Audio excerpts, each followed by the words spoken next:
제가 첫 번째로 여쭤보고 싶은 것은 뭐 인식, 정신, 주체 이렇게도 접근할 수 있는데 선생님은 나로 접근하셨단 말이에요. 왜 굳이 나로 주제를 잡으신 거예요? 그 주체의 본성이 바로 나라고 하는 게 있기 때문에 주체인 거예요. 나라는 것이 없으면 주체라는 말 자체가 별 뜻이 없어. 그러니까 나라고 하는 물론 이제 각자가 가지고 있는 나겠지. 그러니까 나라고 하는 것을 느끼고 살고 있기 때문에 주체. 근데 이제 주체하면은 나를 다시 객관화시키는. 그래서 심지어는 마음이란 말로 그 나의 그 내용을 상당히 이렇게 대상화시켜버리는 그런 면이 있는데 그래가지고 그 주체의 가장 두드러진 특징을 볼 수가 없다. 주체의 가장 두드러진 특징은 내가 나라고 하는 그 느낌을 가진 존재가 바로 주체의 한 대표적이기 때문에 그래서 나를 이해하는 거. 근데 아까도 잠깐 얘기했지만 물리학자는 모든 걸 다 알겠다는 사람 아니겠어요? 그렇죠. 다 알겠다가 딱 걸리는 데가 어디 걸렸냐? 다른 거 다 알겠는데 나를 모르니까 나에 가서 걸리는 거지. 이게 나는 물리학으로 설명할 수가 없어요. 나라고 하는 것. 그래서 왜 아까 얘기했지만 물리학자들이 이걸 보느냐? 물리학자 눈에는 그게 너무도 날카롭게 나오게. 나라고 하는 존재는 물리학으로는 이건 도저히 있을 수 없다. 이게 방정식 막 쓰잖아요. 뭐 이퀄 뭐 이퀄 나 하는 방정식. 그 방정식으로 써질 수 없는 성격이야. 나는. 써질 수 있는 날이 오지 않을까 해서 생각. 그건 환상이지. 근데 그거는 이제 맞아. 물리학을 뚫고 보면 알 수가 있지. 물리학을 뚫고 보면 본질적으로 나가 들어갈 자리는 없는 거예요. 그래서 문제가 되고 그리고 이제 그 문제는 물리학과 연관해서 어째서 물리학은 모든 걸 다 설명하고 내 몸, 두뇌 구조, 사고 하나하나까지 다 물리 법칙을 따른다고 보면서 나는 뭐냐 하는 거를 이제 얘기 안 할 수가 없는 거예요. 왜냐하면 나를 부정할 수는 없거든. 그렇죠. 분명히 있는데 설명이 안 되는 거야. 이거는 이제 뭔가를 해야죠. 그래서 내가 여기 얘기했지만 이 사람이라고 하는 건 뭐 이상할 거 없어요. 이건 뭐 인품을 가진 존재라고 하더라도 그래서 물질의 집합이죠. 그 A라는 물질의 집합이 우리가 A라는 사람, 오케이. 그 다음에 또 B라고 하는 물질의 집합을 B라고 하는 사람, 뭐 아무 문제가 없어. 근데 C라고 하는 물질의 집합을 딱 했더니 나라고 하는 게 나. 물론 C라는 사람이기도 하지만, 근데 여기서 그 C라는 사람과 나와는 여기 아주 본질적인 차이가 있지. 이거 내 주체고, 그리고 그냥 다른 사람들이 본 하나의 사람으로서의 그 하고는 다른데 이게 어떻게 나오느냐. 그래서 내가 그 재미난 가정을 한번 해봤어요. 그 책에 써있죠. 물질 현상은 동일하지만 나라는 것만은 없는 거를 한번 생각해보자. 그러니까 이 세상에 물리법칙으로 모든 게 다 연관이 되어 있고 이해가 가능하다고 치자. 그죠? 그렇게 되면 이 세상은 똑같아. 근데 다 나라는 것만은 없어, 이 세상에. 그런 세상이 있다고 하면 어떤 얘기를 할 수 있겠나. 그걸 내가 한번 상상을 해봤어요. 그럼 그 사회에서 그 사람들은 말을 우리하고 똑같이 하겠지. 왜냐하면 모든 것이 똑같으니까. 그러니까 내가 말하는 것도 그 물질 현상하고 관계가 있죠. 내 두뇌에서 물질 현상이 해서 내 말을 만들고 심지어 나라는 말도 그 물질 현상이 만들어내니까. 그러니까 나라는 말을 하고 있는 거야. 근데 나는 없는데 나라는 말은 해야 돼. 왜냐면 물리 현상이 똑같으면. 그러면 그때의 나가 뭐냐 이거지. 그렇게 했을 때의 나라고 하는 것은 말만 있지 내용이 없는. 나가 없으니까. 그러면 그 사람들이 얘기하면서 뭐를 가지고 뭐를 가지고 얘기를 할 거냐? 그 나에 해당하는 뭔가가 있게 되겠는데, 예, 그게 없으면은 그 말을 하는 그 전체가 의미가 틀어지고. 예, 그래서 물질 현상만 똑같다고 그래요. 똑같다고 하면은 우리가 똑같은 말을 지금 해야 돼요. 예.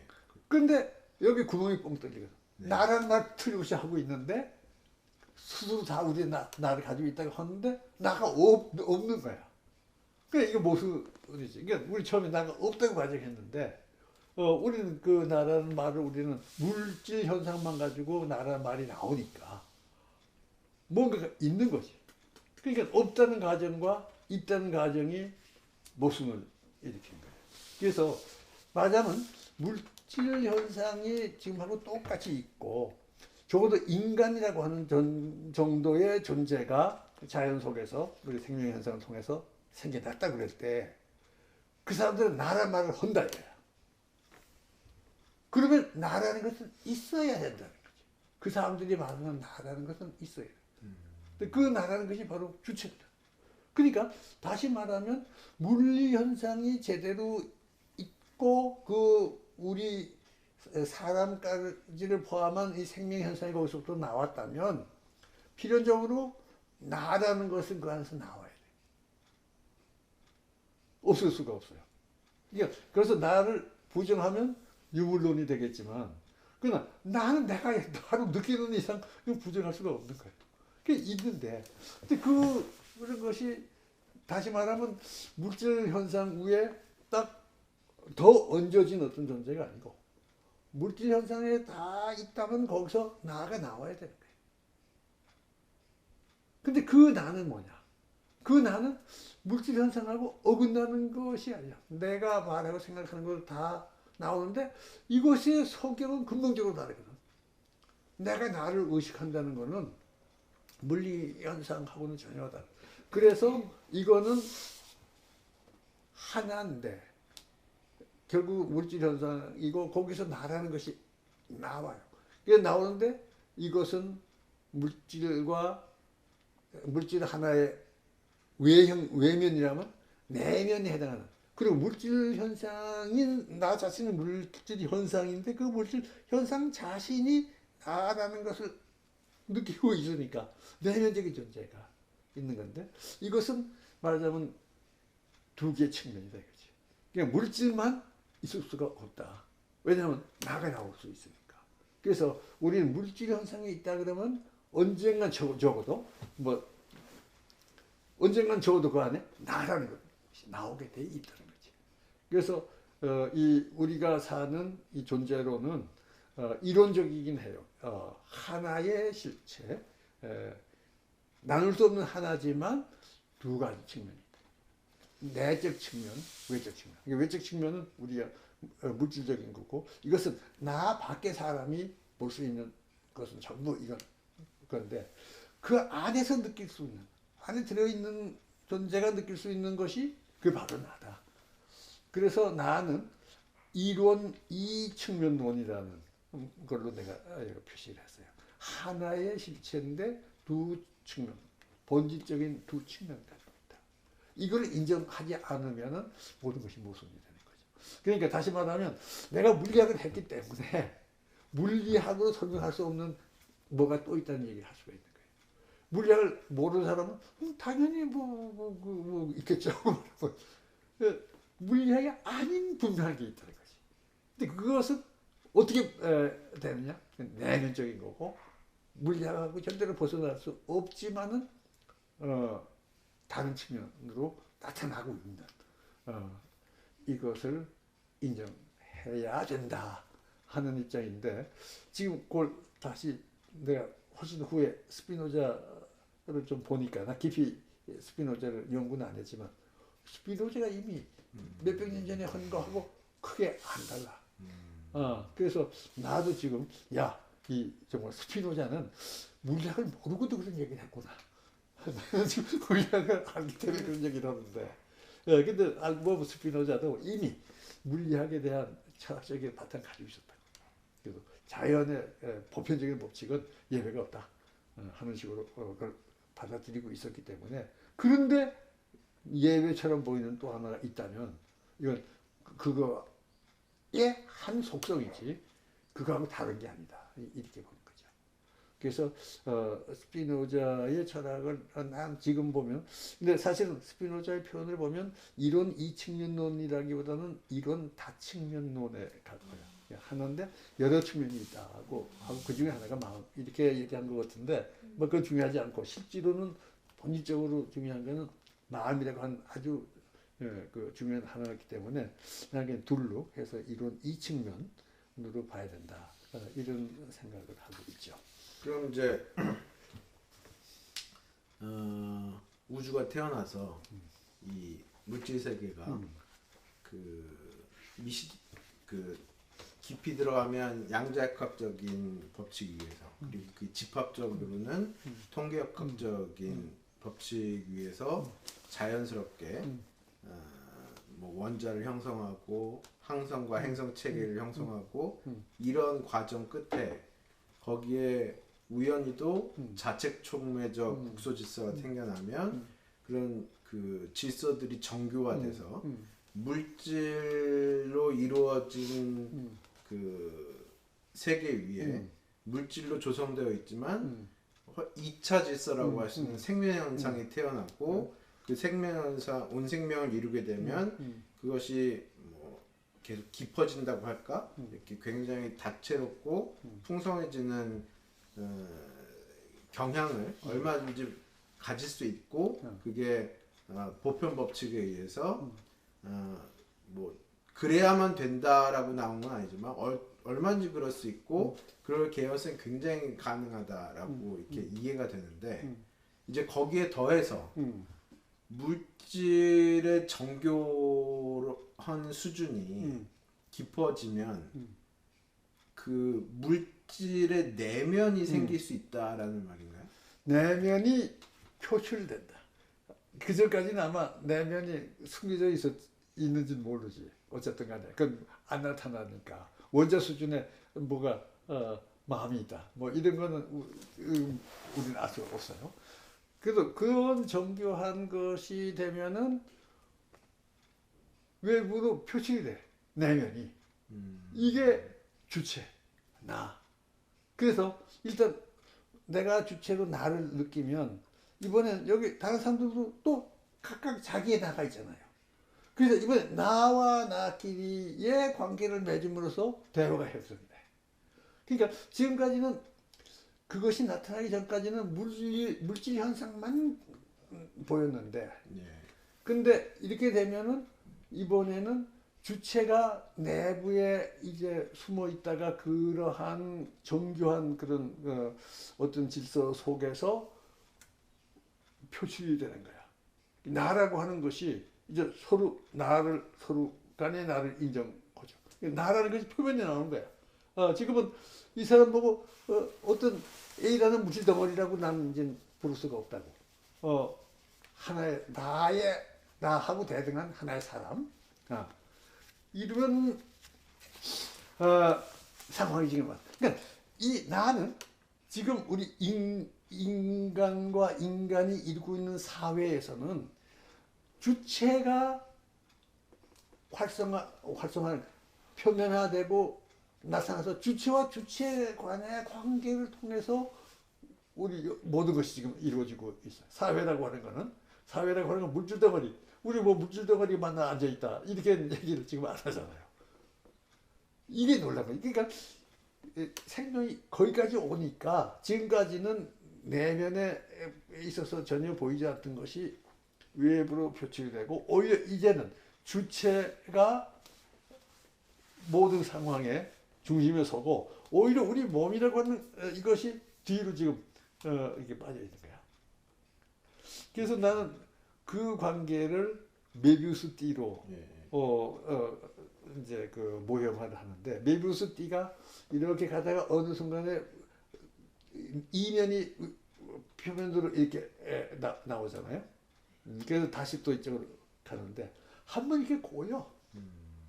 꼬이는 바로 그 지점이 뭐냐면 인간이 주체를 발견하고 그때부터는 주체가 중심이 돼서 모든 현상을 파악하게 되는 주체가 표면에 나선 거야. 그렇다면 몸은 그대로 있는 거지. 그리고 그 주체는 몸을 바탕으로 해서 모든 것이 나오지만 그러나 이때는 몸을 더 이상 의식하지 않고 그냥 이 마음의 세계, 정신의 세계 속에서 몸은 그걸 바탕 서포트만 해주면 되는 거지. 그래서 이게 가는 거예요. 그렇게 가서 다시 이제 또 자연의 질서를 발견해서 다시 자연의 모습을 다시 보면 메비우스 띠가 자연의 우리가 파악한 자연에 대한 이해하고 연결되면 메비우스 띠가 한번 감겨서 다시 연결되는 이 모형이 우리 이 전체를 포괄하는 하나의 모형이 된다 하는 얘기를 내가 이 책 마지막 장에 지금 하고 있어요. 메비우스 띠 모형인데 단지 여기서 지금 나왔기 때문에 그래서 이 메비우스 띠는 내면과 외면을 둘을 동시에 가지고 있어. 동시에 가지고 있다가 어느 때는 주로 외면이 보이다가 어느 순간에는 내면이 나타나는 이런 재미난 구조를 가지고 있죠. 근데 지금 우리 이제 그 우주의 역사 속에 인간을 이해할 때 인간은 그 둘을 같이 함께 가지고 내면과 외부를 같이 느끼고 있는데 그러나 사회 활동으로 가고 정신 활동으로 갈 때는 오히려 그 내면의 주체가 운전석에 앉는 거야. 그 뒤로 가기 전에 앞에 좀 확인하고 싶은 거 좀 여쭤보고 싶은데요. 뭐 이걸 이제 저 나름대로 물질 현상, 생명 현상과 구분되는 나 현상이라고 불러보면 선생님께서 말씀한 이게 나 현상에 그게 어디까지를 말씀하시는 걸 좀 알고 싶은데요. 가령 이제 그 뭐 우리가 생각하는 것 같은 어떤 언어와 뭐 이제 자각 능력 이런 게 없는 생명도 이렇게 무슨 감각 뭐 이렇게 때리면 아프다는 고통 뭐 이런 등등 이 감각 능력들을 갖고 있을 수가 있잖아요. 그렇죠. 그런 것도 나 현상의 하나로 들어갈 수 있나요? 그러니까 그걸 느끼는 주체 입장에서는 이렇게 그 느낌으로 느끼면 주체가 그러니까 되고 밖에서 볼 때는 이렇게 누르면 이렇게 찌르면 뭐 꿈찔하지만 내면에서는 걔가 아파 하는지 아닌지 우리는 모르는데 하여튼 적어도 걔 안에서 우리는 잘 모르지만 짐작컨대 아파 하는 것 같이 보인다 하는 것을 느끼는 걸로. 그게 느끼면 그때부터 이미 나는 그렇지. 그 내면이 작용하는 거지. 그러니까 물리적으로 아플 이유가 없는 거지. 사실은 그냥 거기 닿을 뿐인데, 근데 이게 나한테 와서 아프다고 하는 어떤 것이 나오면 이게 마음의 중요한 그 한 속성인데 그 속성이 거기서 표출. 근데 내가 실제로 그걸 느껴보지는 못해. 내가 지금 그 아픈 어떤 동물이 돼서 그 아픔을 내가 느낄 수는 없어. 그렇죠. 그러니까 유추하는 거지. 근데 틀림없이 내가 느끼는 아픔하고 같은 아픔을 느낄 거다. 근데 그것을 인정하면 그러면 그것은 그 존재는 주체를 지금 가지고 하고 있다. 이렇게 이제 봐야 돼요.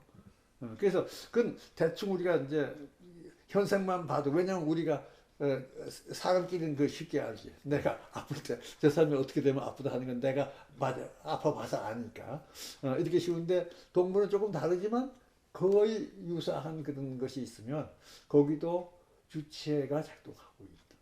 근데 이제 우리 사람보다는 주체의 이 맞아 활동 범위 그 활동의 폭이 좀 작다고 볼 수는 있지만 거기도 작동을 일단 하고 있다고 봐야 되겠지. 그래서 어쨌든 간에 사람뿐 아니라 적어도 우리가 보고 있는 일부 동식물은 이미 정도의 차이일 뿐이지 주체를 나타낼 수 있다.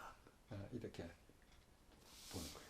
그러면 이제 그 앞에 선생님의 논증은 그러니까 그걸 물리법칙 우리가 할 수는 없지만 경험 세계에서의 그걸로 논증을 해보면 물질 세계가 깊어지면 나 현상은 나올 수밖에 없겠다.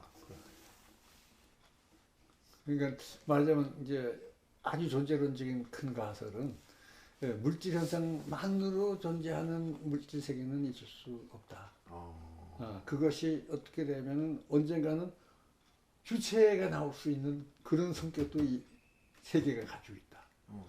그리고 적어도 우리 인간의 경우에는 그것이 표면으로 표출된다. 그런 거지.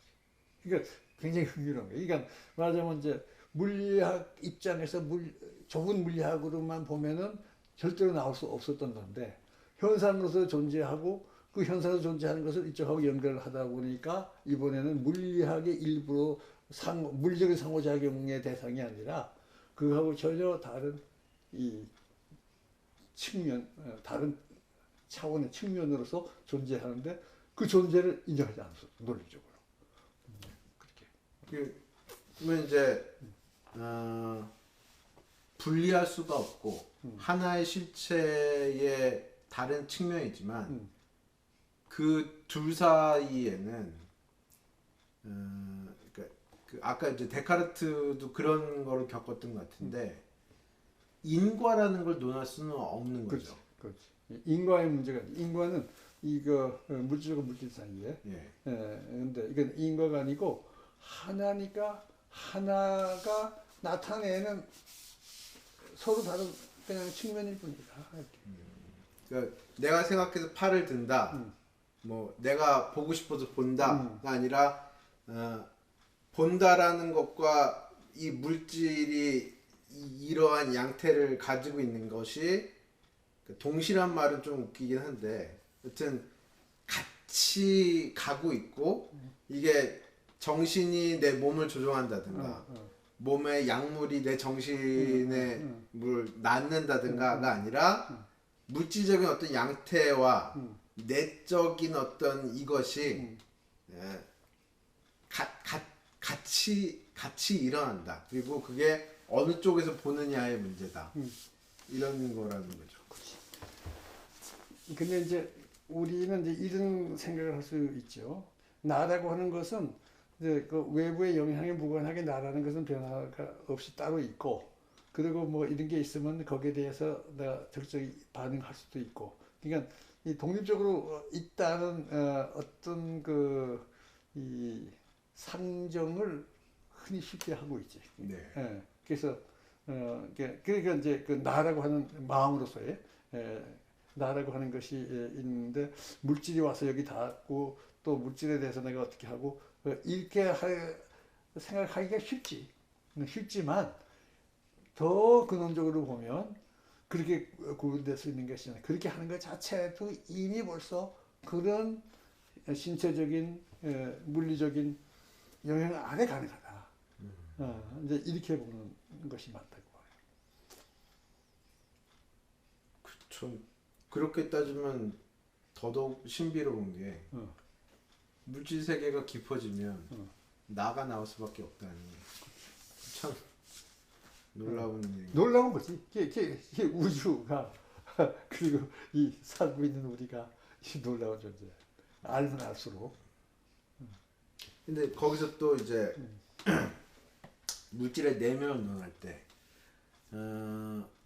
그 온도라고 하는 게 각각의 입자 안에 있는 것이 아니라 입자들이 어떤 집합을 이루어서 어떤 계를 이룰 때 거기 안에서 정의될 수 있는 거라고 이제 했던 것과 비슷하게 물질의 내면이 뭐 입자를 쪼갰을 때 거기 안에 있냐 없냐 이렇게 논할 수 있는 게 아니라 그런 것들이 일종의 그 복합적이고 종합적인 뭔가를 이루고 거기 안에서 생명 현상 정도의 정교한 질서가 고도로 유지될 때 그 물질의 집합 안에서 일어난다.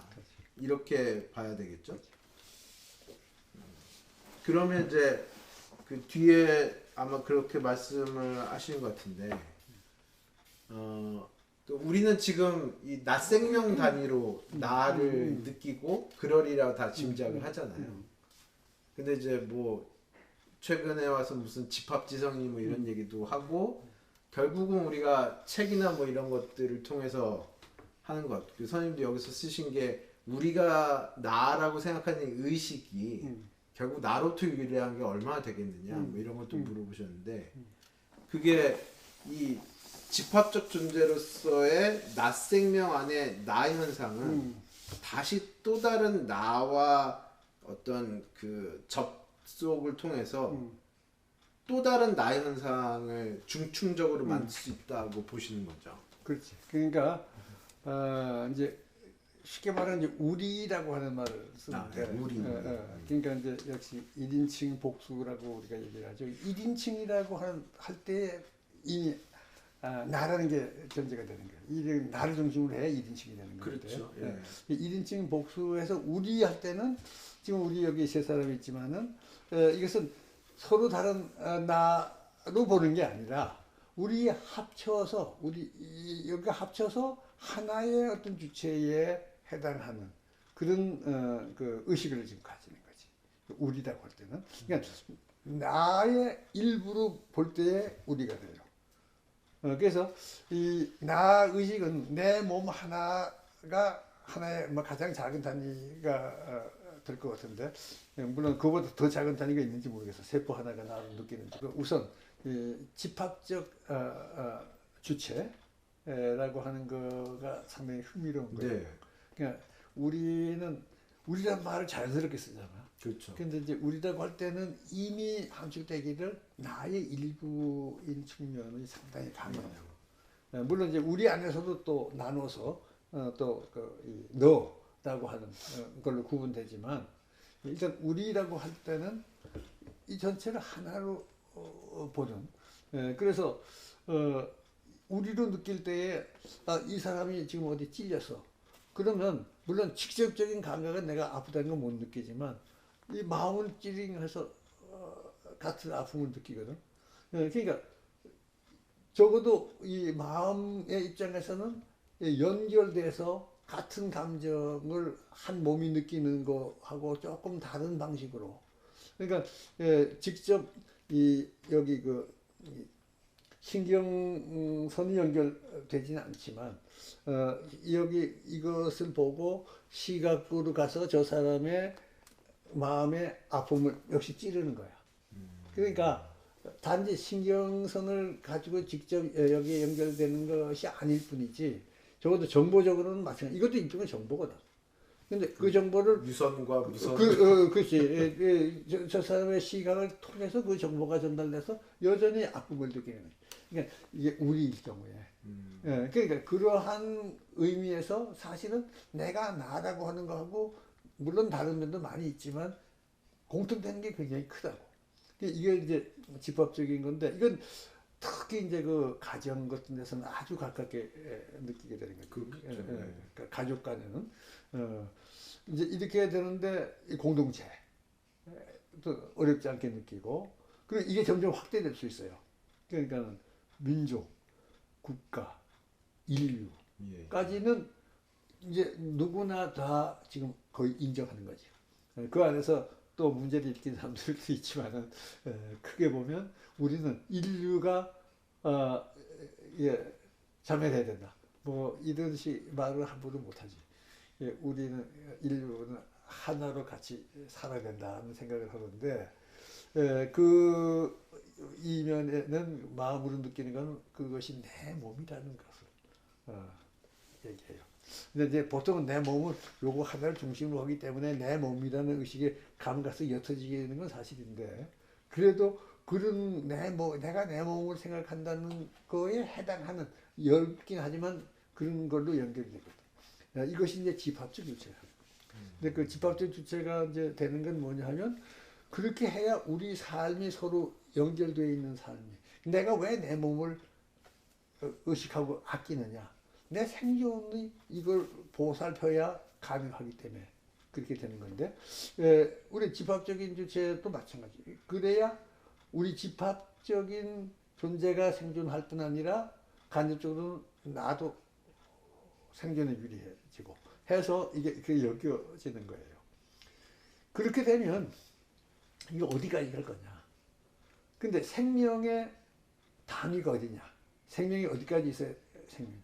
우리가 제일 중요하게 여기는 게 생명의 보존이거든. 예. 생명을 가장 소중하게 여기는 건데 생명의 범위가 온 생명까지 간다고. 그러니까 당연히 온 생명을 내 몸으로 볼 수밖에 없어. 그러니까 온 생명이 일단 내가 느낌으로 가질 수 있고 가져야 되는 한계예요. 온 생명은 밖에 저쪽에 어떤 거는 우리 생명이나 아무 관계가 없는 것이 어떻게 되는 거에 대해서는 그건 내가 아픔으로 느낄 이유가 별로 없죠.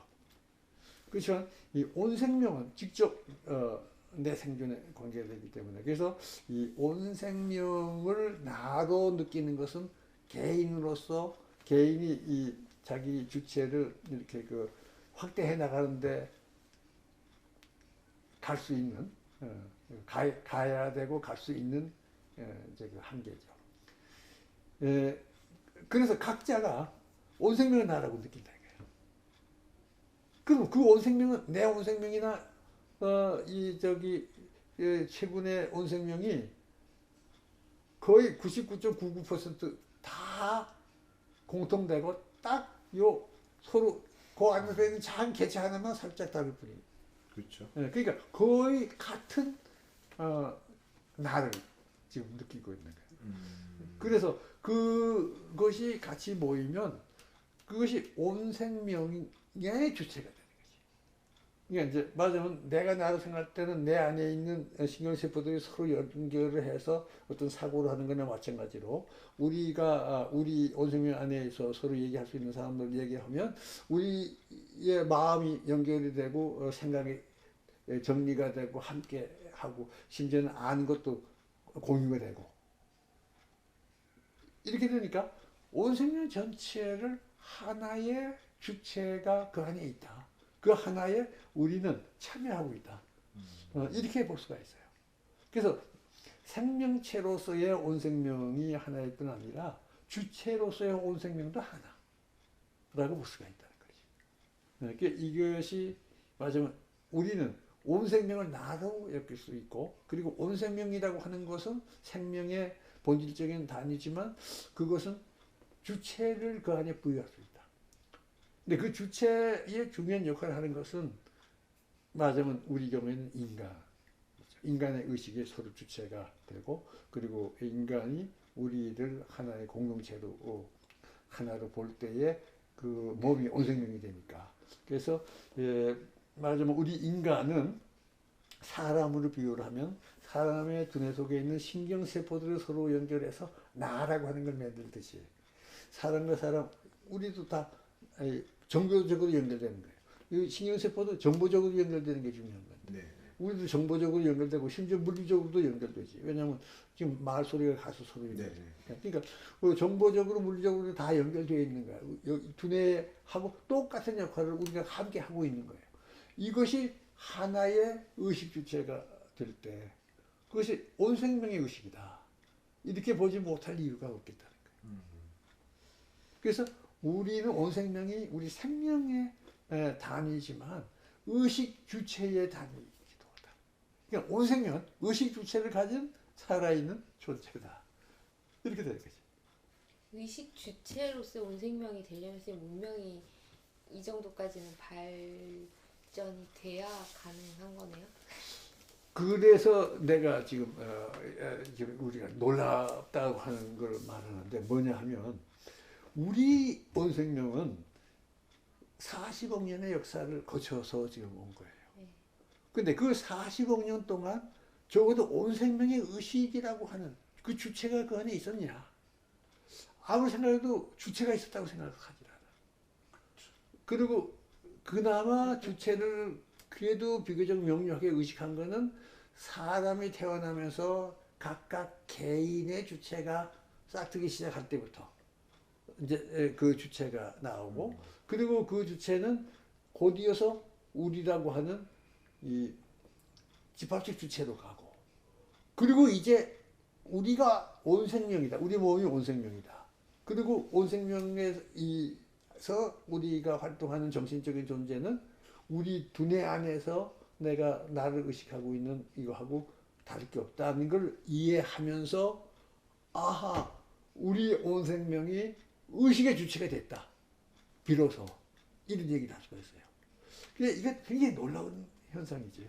왜냐하면 온 생명이 오랜 기간 동안 생존에 성공했지만 지금 우리 정도까지 오니까 비로소 어쩌면 최초로 우리 세대에서 처음으로 의식의 주체로 나간다. 이거는 또 가만히 생각해보면 굉장히 놀라운 거고, 그리고 우리 한 사람 한 사람이 거기에 참여하고 있는 거예요. 온 생명의 주체로서. 이것도 놀라운 일이지. 이것이 우주 역사, 우리 우주 몇백 130억 년 사이에 쉽게 있을 수 있는 일이겠느냐, 그지? 그래서 난 이걸 우주사적인 사건 정도가 된다. 우리 온 생명이 하나의 의식 주체로 서게 된 거. 이런 의미를 부여할 수가 있어요. 네, 그렇게 되면 사실은 이미 우리는 우주적 존재라고 얘기해도 돼. 우리의 삶의 터전이 이미 우주고, 우리 우주를 쭉 봤잖아요. 우주고, 그리고 이 안에서 우리 생명은, 우리 지구 온 생명을 통해서 우리 생명이 이루어지는데, 이 지구 온 생명이 의식의 주체로 생존해 나간다는 건 이 우주 안에서 엄청난 놀라운 사건이고, 그런 의미에서, 그리고 우리는 나머지 우주도 알고 이해하고 관계를 맺고 있기 때문에 우주적 존재로 다시 부상할 수 있지 않느냐 하는 얘기죠. 그러니까 우주적 범위에서 그것도 놀랍고 굉장히 신비로운 일이긴 하지만 온 생명이 출현하는 것은 뭐 불가능한 일도 아니고 얼마든지 있을 수 있는 일이고, 뭐 우리가 잘은 모르긴 하지만 다른 어디서도 얼마든지 온 생명을 단위로 하는 온 생명들은 생겨날 수가 있는데, 그 와중에 나를 나로 느끼는 온 생명 단위가까지 생겨났다는 것은 더더욱이나 놀랍고 굉장히 신비로운 일이다 라는 말씀입니다. 그 저기 몇 가지 좀 짚을 것들 또 짚어보고 싶은데요. 그러면 이제 나라고 하는 것을, 그러니까 제 식대로 하면 이제 나 현상으로부터 이제 더 감각을 넘어서는 뭐 인식, 뭐 지식, 뭐 이런 것들이 쭉 나왔다고 하면, 이런 정보들, 지식들, 이런 것들도 다 그 나 현상 안에 있는 것들이라고 할 수 있나요? 그러니까 우리가 좁혀서 생각하면 우리 이 두뇌 속에 있는 수많은 신경세포들이 서로 연결해서 정보 주고 받고 있잖아요. 그거의 연장선에 있는 거라고 보면 돼. 그러면 이제 그 낫생명 안에의 나 현상하고 집합법적 주체로서의 나 현상은 사실 구분하기 굉장히 어려울 만큼 아주 거의 그 동등한 현상 뭐 이런 거 아닐까 싶은데요. 여기 안에서 일어나는 정보적인 교류와 뭐 이런 것들과 이제 낫생명 간의 정보적인 교류와 이런 것들이 범위와 뭐 이런 걸 좀 달리하고 한 층 위에 다른 층이 올라가긴 하지만 뭐 거의 동일한 일이. 그렇게 볼 수가 있어. 그러면 이제 그 낫생명 단위의 나와 집합적인 나의 그 명확한 경계 뭐 이런 것들을 덜 중요하게 봐도 되는 건가요? 그러니까 사실 이제 우리 그 삶이라고 하는 거는, 그래서 나는 이걸 동심원적 구조라고 보고 있어. 그래서 가장 내 작은 범위에서는 낫생명으로서의 나, 그건 당연히 누구나 느끼고, 일차적인 내 몸의 보존 책임은 바로 내가 지고 있는 거니까. 그래서 뭐 요게 있고 네. 그다음에 우리 그 사회 공동체로서의 우리가 있고 그리고 온 생명이 있는 모든 것을 다 아우르면은 이것을 굳이 우리라는 주체로서 표현을 하려면 그냥 온 우리라고 불러도 될 것 같아요. 그래서 온 우리라고 하는 것이 온 생명으로서의 나. 근데 이것은 우리한테 각자가 전부 공유하고 있는 거지. 공유하고 있기 때문에 우리는 이 동심원적인 구조가 사실 우리 하나가 했지만 이건 뭐 여러 개일 수도 있죠. 그래서 이 동심원을 어떻게 조화시키며 사느냐. 이게 중요합니다. 그러니까 제일 밖에 중요해 나머지는 싹 지우자. 뭐 그런 사람도 있죠. 아주 그냥 정말 모든 걸 포기하고 우주 전체 하나만 소지. 그러나 실제 우리 삶은 그렇게 이루어지지 않지. 공동체로서의 악의적인 면이 있고 또 나는 항상 또 나 홀로 내가 또 해야 될 역할도 있고 해서 이것을 우리가 다 같이 공유하는 것이 우리 그 삶의 주체의 나의 성격인데 그런데 이제 서로 각자가 다른 모습을 띠는 것은 이 내부에서 어느 거를 더 중시하고 살고 있느냐 그 차이고 그리고 이제 가장 큰 바운다리는 사실상 거의 다가 공유하고 있고 근데 그걸 이제 개인 입장에서는 그걸 의식하지 못하는 사람도 있긴 있지만은 이제 그렇게 보죠. 그래서 그 다음에 내가 그 장난거지 이렇게 했는데 이런 사람이 있는데 이런 사람 우리 소인이라고 불렀다고 옛날부터. 그렇죠. 그러니까 근데 어릴 때는 사실 거의 이렇게 가는 거야. 어릴 때 다른 거는 아직은 별 관이 우선 자기부터 케어를 해야 성장하니까 이제 이렇게 가지만 이게 성장하면서 이게 이제 점점 밖으로 나가야 되는데 이제 이 정도가 되면은 이제 군제라고 불렀지 예전에는. 그래서 적어도 우리 공동체를 주로 보살피는 이런 역할 이제 그 군제라고 했고. 그 이제 이렇게 되면 이제 성인의 반열에 오른다고 이제 이렇게 보는데 뭐 내 개인 입장에서는 성인이 꼭 좋은 거는 아니고 성인도 우리도 생각하고 나도 생각해야 삶이 풍부해지지. 다 잊어버리고 성인만 하겠다. 글쎄 나는 그것이 자연스러운 것 같진 않아.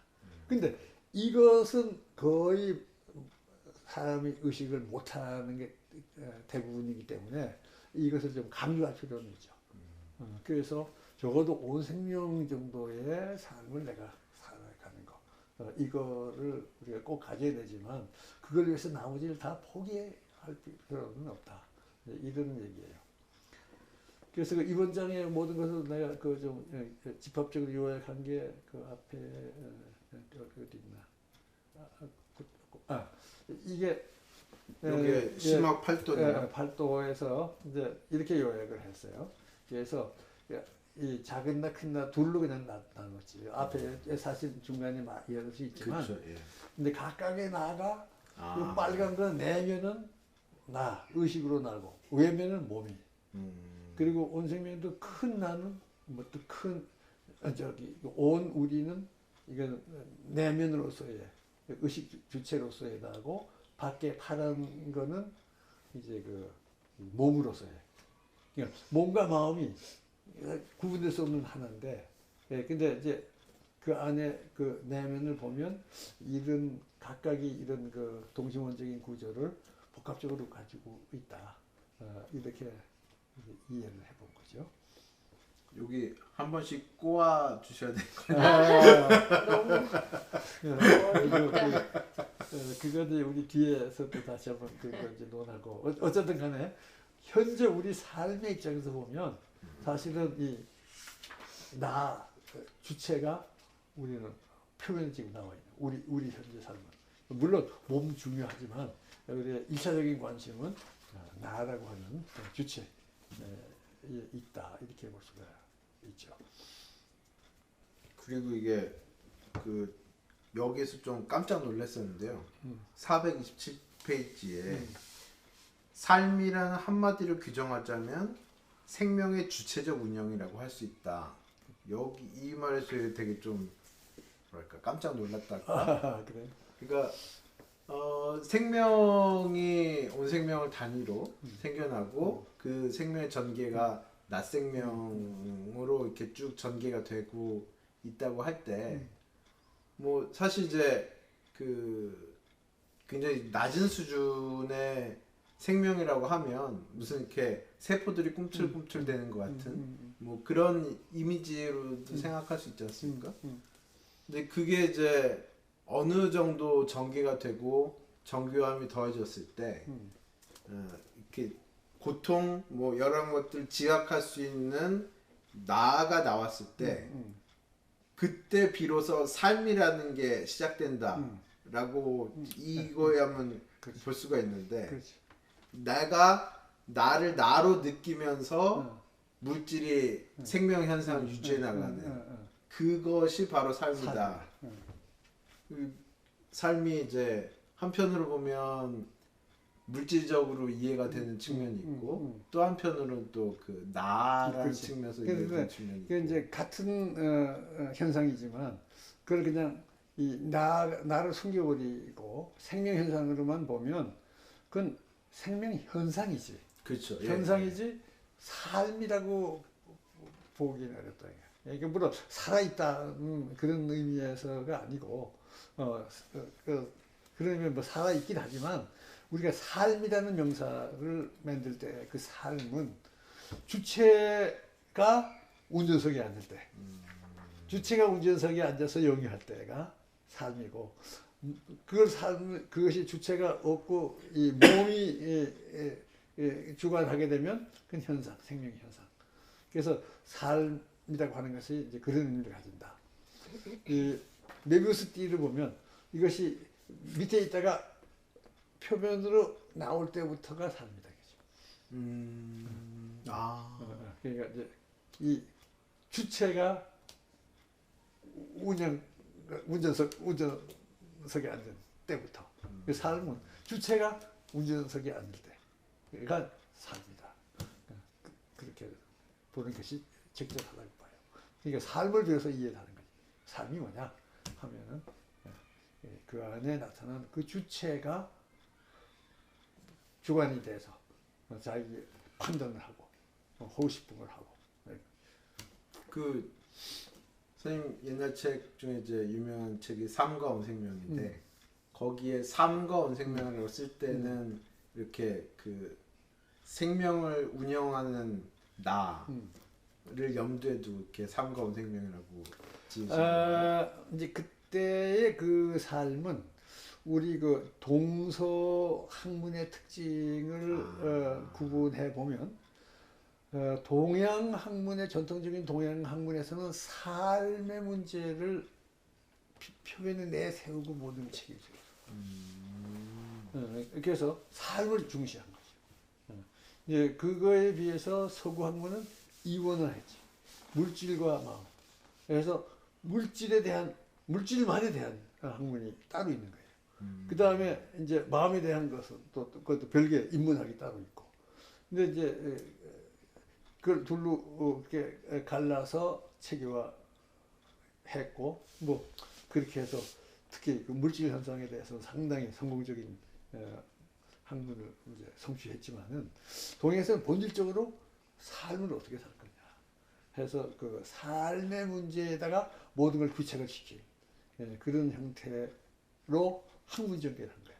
개념도 결국 근본적으로 삶에 닿는 개념이 기본이고 나머지는 부수적인 거 이렇게 봐요.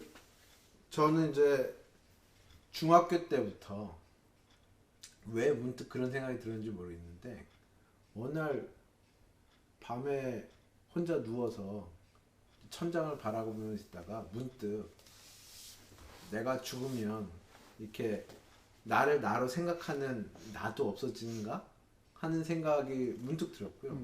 그때 또 막 소스라치게 이렇게 나를 나로 생각하는 내가 없어진다는 게 너무 두려웠었거든요. 그때부터 이제 그 사람들 만날 때 이따금 나를 나로 생각하는 내가 없어진다는 거에서 얼마나 두렵냐, 넌 두렵지 않냐, 뭐 이런 거 종종 물어보곤 하는데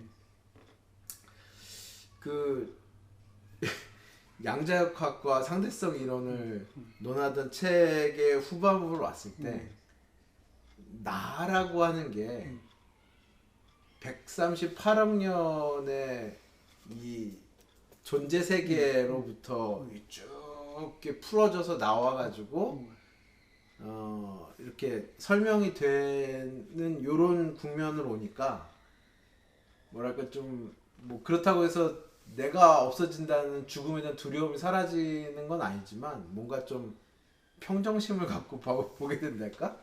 뭐 그런 좀 그런 게 왔거든요.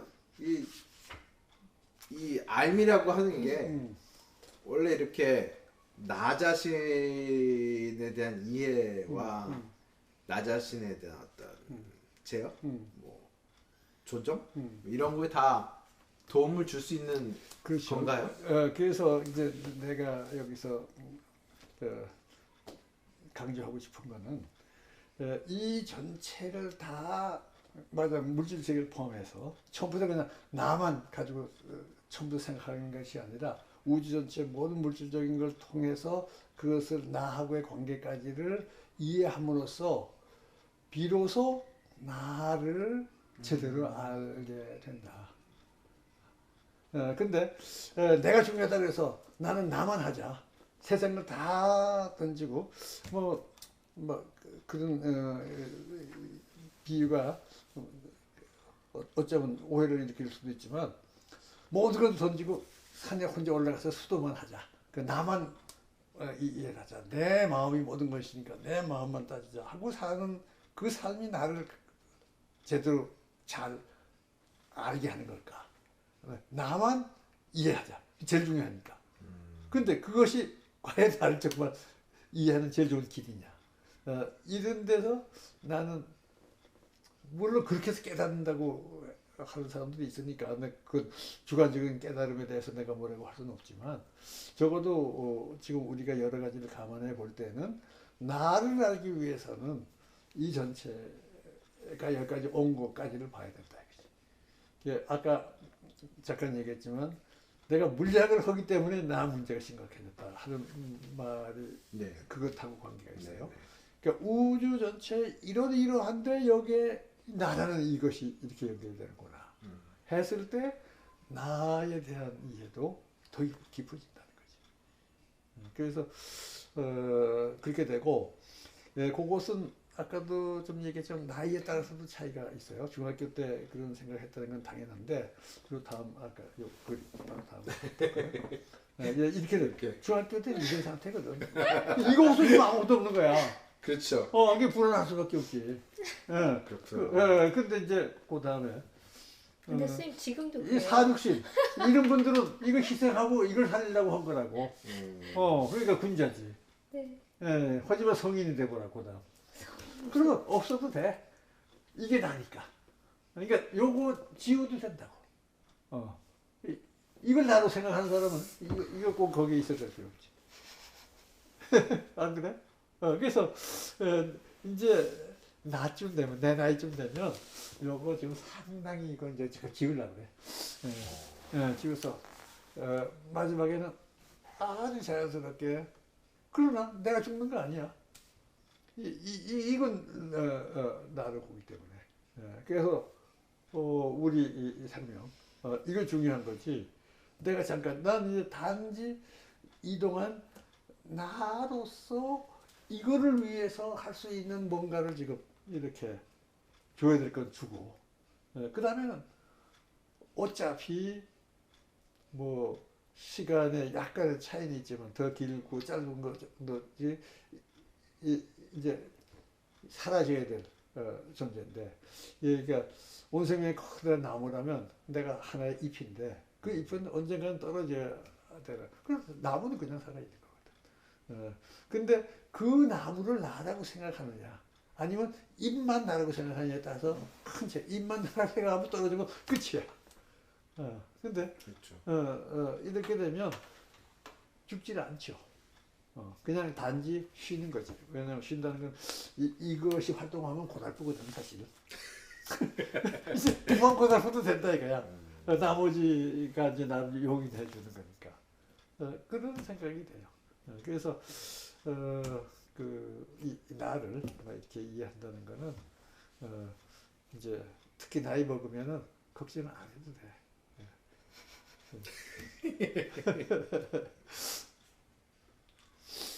8시다. 그러게요. 예. 시간이 오늘은 됐습니다. 이 정도로 마치도록 네. 하죠. 네. 고생하셨고요.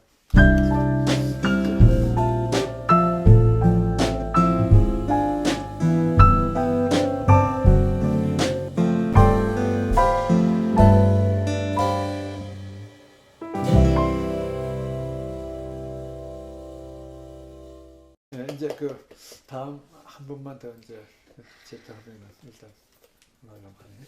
뭐 그렇긴 한데 이렇게 왠지 끝으로 가고 있다니까 너무 좀 아쉽기도 하고. 아 근데 여기 그 여담을 하나 하면 슈레딩가의 이게 내가 저 부록은 아니고 그 저기 저거 아니 부록이 아니고 지금 그 역사지평이요? 역사지평 뒤에 나오는 거 그 뭐지 저기 그 해설 및 성찰.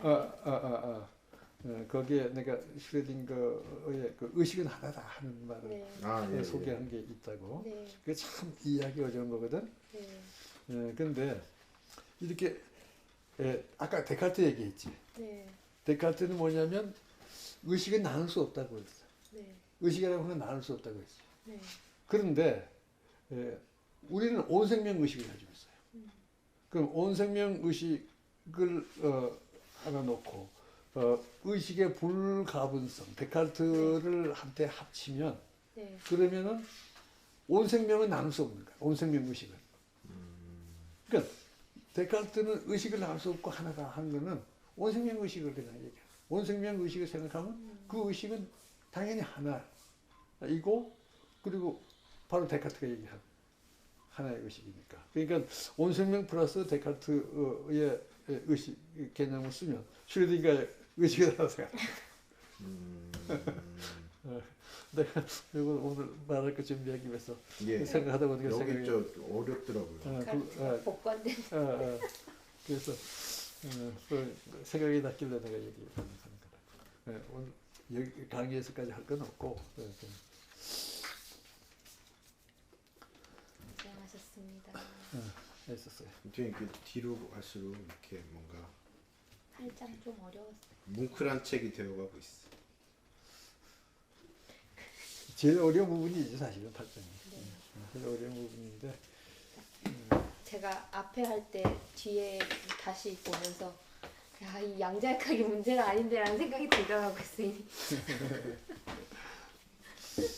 그래도 양자역학이 더 어려운 거 아니야?